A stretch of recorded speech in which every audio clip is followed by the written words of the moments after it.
Yeah, I heard. I heard that Washington is releasing Alex Smith. Unbelievable! After all he gave them. He gave them almost his life. Alex Smith, of course, played college football at Utah, which is famous for Mormonism, which was started by Alex Smith's great-great-uncle Joseph Smith, which is odd because, like Mormonism, a lot of people try Alex Smith and find out he's just not for them. Which is not fair because it's really not that different than any of the other religions. Right?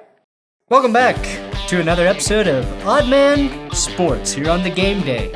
I'm your host, Brandon Perna. I'm also the host of That's Good Sports. So if you like sports and laughter, take a minute to subscribe to both. It literally costs nothing. On today's show, here, I'll aim my joke machine at Aaron Judge of the Yankees, everyone's favorite analyst, Doris Burke, and my Peloton instructor, who I know likes funny guys because I read it on her dating profile, which I found using a simple reverse image search. I feel like I've said too much. Let's move on. Dinks and Dunks.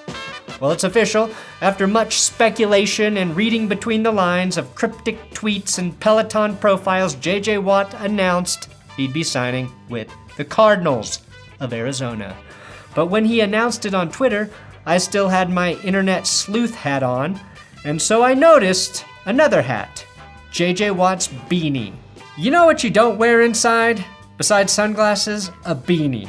Better yet, if it's warm enough to be wearing a t-shirt, which JJ is, it's definitely too warm to be wearing a beanie. Now, let me address the beanie mid-workout. First of all, I don't want to smell that thing after a squat sesh, and it is the official uniform of guys who lift weights to Remember the Name by Fort Minor. You know that song where it goes 10% luck, 20% skill, 15% concentrated power of will. Legally, those are the only percentages I can mention before getting into a fair use gray area. But I know that song has been playing in J.J. Watt's head since the moment he was drafted. But to quote Fort Minor, "It is not about the salary, it's all about reality." Was not the case for JJ, considering he took the best offer to go to an 8-8 team in perhaps the hardest division.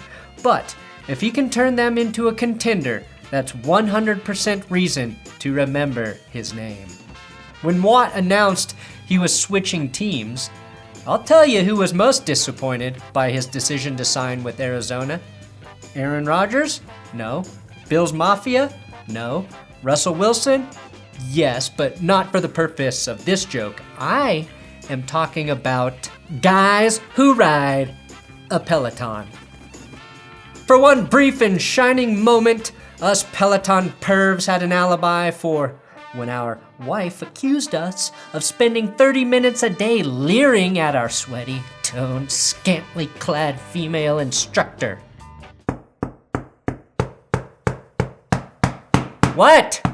Honey, what's all that weird grunting going on down in the basement? Nothing. J.J. Watt just updated his possible free agent destinations again on his Peloton profile. I mean, it might not be his profile, but it might be. I'm doing research for work. Speaking of creepy guys, can you Twitter creeps stop freaking out every time Doris Burke says anything that could remotely be perceived as sexual innuendo? It's getting absurd. And frankly, it's making us look bad as a gender.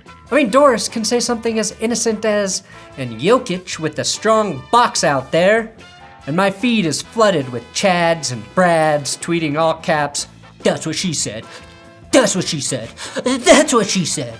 The reality is, basketball is a game in which men try to stuff a ball into a hole. Innuendos are unavoidable, but let's not go overboard looking to sex it up every time Doris calls a game, okay? Giannis comes from behind and gets a piece of it. Like, it's not just when you come, like, it's how hard you come. Wait, it's not just when you come? It's how hard you come? Doris, don't make me bring my ball gag back out. In Burke's defense, she's just trying to break down a play. And it's not like she's saying this stuff on TV in a submissive, sexy bedroom voice. Appreciate this. Deuces out of quarantine. Hi, Daddy. Okay, that one. Don't ask me to stand up right now. Just to prove I'm not only hearing this because Doris is a woman, Chris Collinsworth saying the word penetration over and over again does the same thing. Imagine hearing this right before he performs the famous Collinsworth slide. Obviously, this kind of locker room talk is exactly the kind of thing that makes it difficult for women to work in pro sports, which is why I applaud the NFL for virtually hosting its annual Women's Careers in Football Forum last week, with featured guests Bill Belichick and Mike Vrabel. And I can't think of two more perfect speakers. Belichick, of course, has an established track record of treating women in the NFL the same as men. See, he hates everybody. And Mike Vrabel? You probably know where this is going. He famously said he'd cut off his own penis in exchange for a Super Bowl trophy. Something I'm sure the women in attendance could appreciate. In baseball news, spring training is underway, which means the debut of Trevor Bauer on the Dodgers and Francisco Lindor with the Mets. Not to mention the debut of Aaron Judge's new teeth. Wow. Look at those pearly whites. The only thing whiter than Aaron Judge's new teeth are the 371,648 people who voted for Alex Caruso to make the All-Star game. That's right, the Lakers' seventh man received more All-Star votes than CJ McCollum, Ben Simmons, Mike Conley, Kyle Lowry, and Chris Middleton. Gee, I wonder why. Hey, white people, if you're going to stan a white Western Conference guard, at least stan Nuggets point guard Facundo Campazzo. The 5'10" guard from Italy has thrown some of this season's flashiest passes. But it was this in-game reaction to coming up short on a dunk that absolutely tickled me. He's got it. Listen.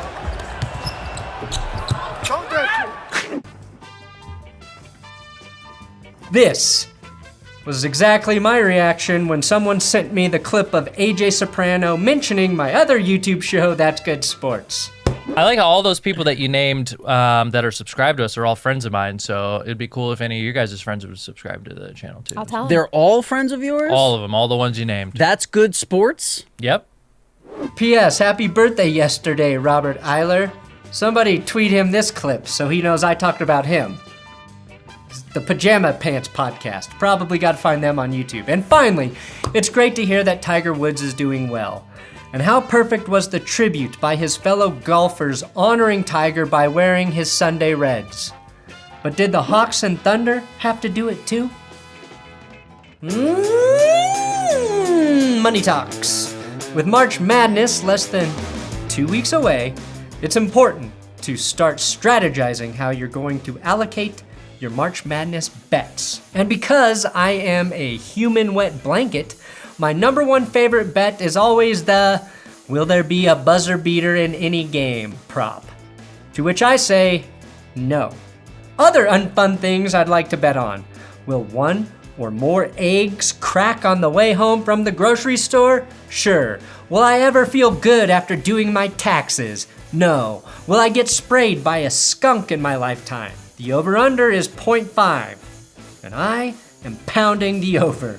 And while buzzer beaters used to be synonymous with the NCAA tournament, that is no longer the case. Why? Because in 2019, the NCAA instituted a new rule that referees must review all shots made at the buzzer, which often leads to fractions of a second being put back on the clock, thus negating your buzzer beater prop win. By today's standards, many of the most iconic buzzer beaters in college basketball history wouldn't even be considered buzzer beaters. The famous 1983 NC State alley-oop put back as time expired. Wittenberg, oh, it's a long ways. Great play, but technically the horn didn't sound until after the ball went through the cylinder.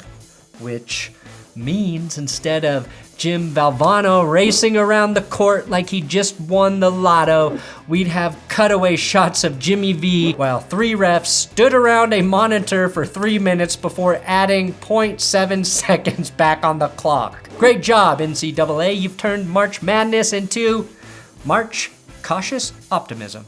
Just because it's now technically right doesn't make it better, but rather than wallow in this wrong-headed change, you might as well make some money on it. The odds of a buzzer beater in any of the 63 tournament games this year is plus 300. Fade the public and bet on fun not happening. Like going to bed with your wife of 20 plus years. Sorry, and you're welcome. Odd man out. I'm going to let you in on a little secret. Being a dad sucks. I mean, sure, your kids occasionally do things that cause such unbridled joy it could literally melt your bones. But most of the time, being a dad means you going, "That's great, Timmy," and wondering if enough time has passed for you to check your phone again. Which is why this recent Reddit post spoke so much to me. This post was titled, "Betting on my kids' Little League baseball games." He writes, "For any of you who have kids that play Little League, you're aware of how mind-numbingly exhausting these games can be. It's so difficult watching from the stands as little Timmy pitches his 11th straight 4-pitch walk. Already, I am very much liking this guy and wondering if we can be like actual friends. It's hard for dads to make new friends." The post continues, "Me and a couple other dads decided it would make the games more fun if we had some action on them. Pretty standard bets to start. Who wins the game, number of strikeouts, how many errors Tyler will have within the first 3 innings at catcher. Every game I go to is now spent collecting cash and tracking bets. I hardly have time to watch. Another problem is that I have stopped caring about my own child's performance. Hell, half the time I'm actively rooting against him." Besides all of it, what I love most about this concept is this.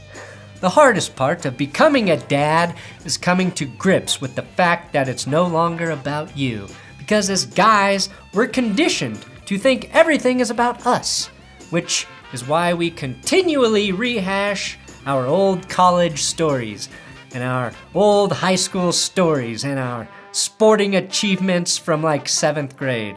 Like when I ran a whole season's worth of options without ever pitching the ball to my running back.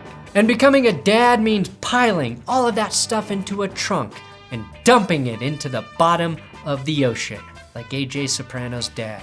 Because I promise you, nobody cares. But once you have kids, it's all about them. All about them. And creating experiences for them, which they may someday bore their significant other with. But what this Little League dad has come up with is a way to secretly and stealthily make it about him again. He flipped the script, and in doing so, has devised a way of making meaningless games feel meaningful, which at its essence is what sports betting is all about. Always use your kids to entertain you when you can. All right, see you next week, where we will discuss what percentages of luck, skill, and concentrated power of will it takes for me to get up in the morning and do YouTube.